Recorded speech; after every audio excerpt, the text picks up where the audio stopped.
Hey, everybody. Let's talk about another piece of the puzzle as far as jobs that are being lost. Now, a lot of people overlook automation and robotics, and we're going to go over a couple recent stories here that's going to really show you how companies, especially big mega companies, are looking to completely eliminate the human workforce.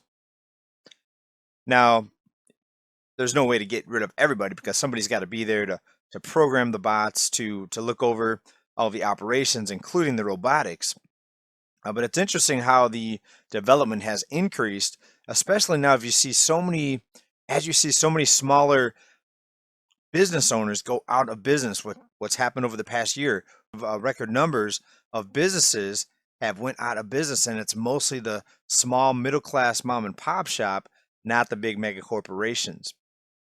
And it's not the mom and pop shops that are going towards robotics. Obviously, it's going to be the uh, big business, mega corporations that are going to robotics. Now we're looking at a Time article right here, and it's basically saying, and this was an article that came out a few months ago, basically saying how much more quickly robotics is being developed to replace humans. And as we see the push, the bigger push for higher minimum wage, $15 an hour minimum wage plus, you're going to see more and more companies try to go towards robotics and just replace humans. So instead of minimum wage, it's going to be no wage for a lot of people. Robotics and AI are replacing people faster than ever. Let's take a look at a Domino's pizza delivery driver here. Right now, this made the news off and on over the past year or so from what I've seen, but another recent article shows how this is being rolled out now more heavily. This is down in Texas.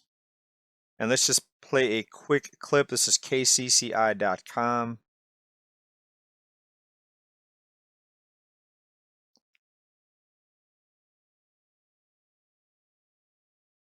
So it's got the street sensors, the AI. Now we've seen reports about some of these driverless cars and Teslas actually getting into accidents.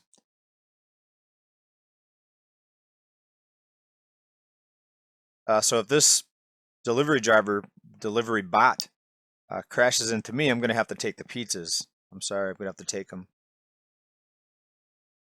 So on top of the economy bleeding jobs, more and more businesses are going to be eliminating humans. Less people to call in sick, less people to file harassment suits, less people to mistreat the customer. If the robot messes up, all you could say it was a glitch. And what are you going to do? Sue the robot? Or maybe sue the programmers? So companies are really, really incentivized to do this and go more towards automation. Even farms are getting in on the action. They're growing food now in robotic farm warehouses. And this is out of medium.com via Utah Business. Robotic warehouse farms will save the world. And you can see it looks like some sort of maybe wheatgrass crop or something like that. So on one hand, you say, well, it's scary. You know, a lot of these jobs that humans used to do are going to be replaced on top of all the other devastation in the economy. But others and proponents of this say, well, it's safer. There's less pesticides that need to be used because it's indoors, and you're not going to see so much crop devastation because you don't have to worry so much about the weather because it's a controlled environment where the plants get just enough water and nutrition and sunlight, and it's fake sunlight, but they get just enough to keep the crops optimal, is what proponents of this are saying. So just like anything, you have to try to look at the positive. Of course, what's going to happen to all the people that are replaced? And we already are seeing 100 million out of the labor force in the U.S. So what's going to happen eventually? Is it going to be maybe 1% of the people will be working? The other 99%, well, you have the top 1%, of course. They don't need to work because they can just print money or get money from the money printer. But the other people that don't get money directly from the money printers, so it looks like it's headed in the direction where most people are just going to sit back and wait for some sort of benefits or payouts or handouts or assistance, right? The food industry, including now delivering pizzas, was one of the staples of the U.S. economy. About 70% of the U.S. economy is service sector. Now, when you make a phone call, what do you get? You get the menu. They make you go through all kinds of hoops just to get a person on the phone.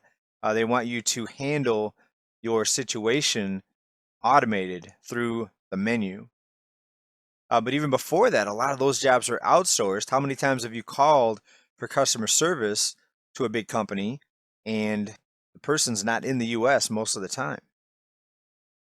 Now, this has been making the rounds on Twitter and across the mainstream news.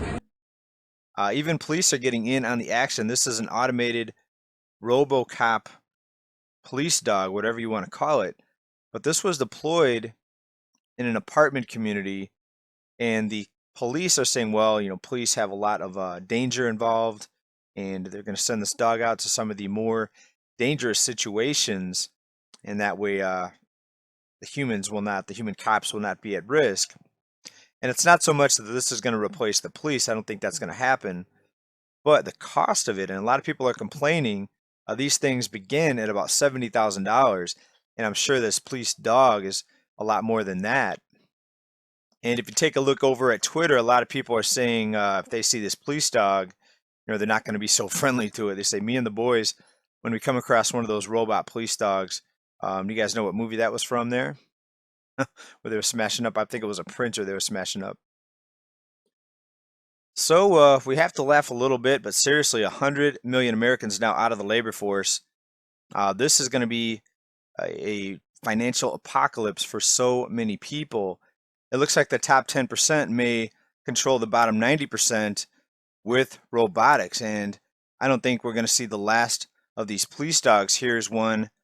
The Dutch police are using also similar technology over there. So not only is robotics and AI taking jobs, they're also going to be patrolling us, and they're going to be watching us for jaywalking. I wouldn't be surprised if they had cameras watching everyone's car. Ultimately, they're going to try to see every time you've rolled through a stop sign, every time you didn't come to a complete stop, every time you went a fraction over the speed limit. And this is where we're headed, folks. Ruled by machines, robotics, and AI. No jobs. A dependent population, dependent on the money printers, handing out money from the top. Doesn't look good, folks, but hope you're doing well at this time. What do you think about this? Like to see your thoughts down in comments. Hope everybody's doing well, stay safe, stay prepared. Bye for now, everybody. Peace.